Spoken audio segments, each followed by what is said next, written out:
Chapter 21. Jehoram rules in Judah. When Jehoshaphat died, he was buried with his ancestors in the city of David. Then his son Jehoram became the next king. Jehoram's brothers, the other sons of Jehoshaphat, were Azariah, Jehiel, Zechariah, Azariahu, Michael, and Shephatiah. All these were the sons of Jehoshaphat, king of Judah.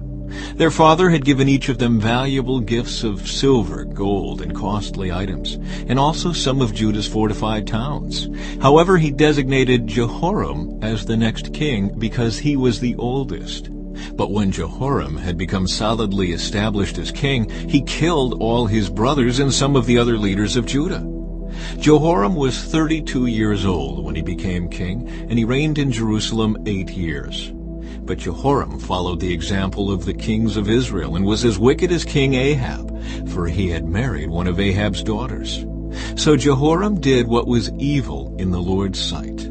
But the Lord did not want to destroy David's dynasty, for he had made a covenant with David and promised that his descendants would continue to rule, shining like a lamp forever.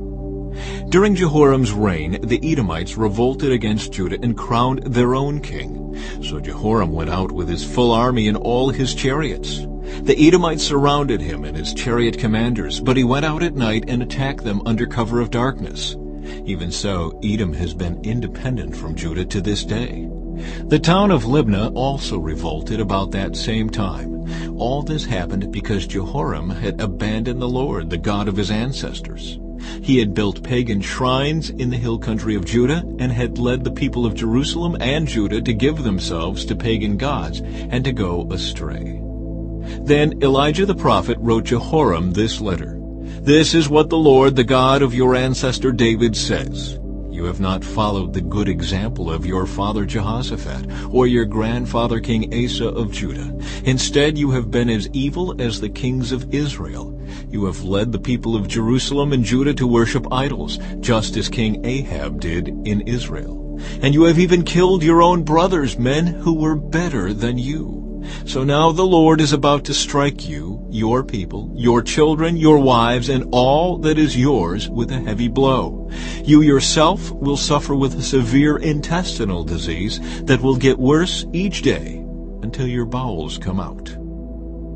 Then the Lord stirred up the Philistines and the Arabs, who lived near the Ethiopians, to attack Jehoram. They marched against Judah, broke down its defenses, and carried away everything of value in the royal palace, including the king's sons and his wives.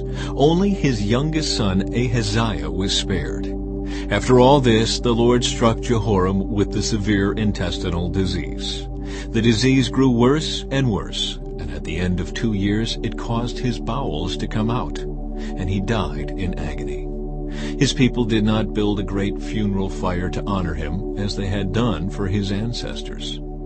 Jehoram was 32 years old when he became king, and he reigned in Jerusalem 8 years. No one was sorry when he died. They buried him in the city of David, but not in the royal cemetery.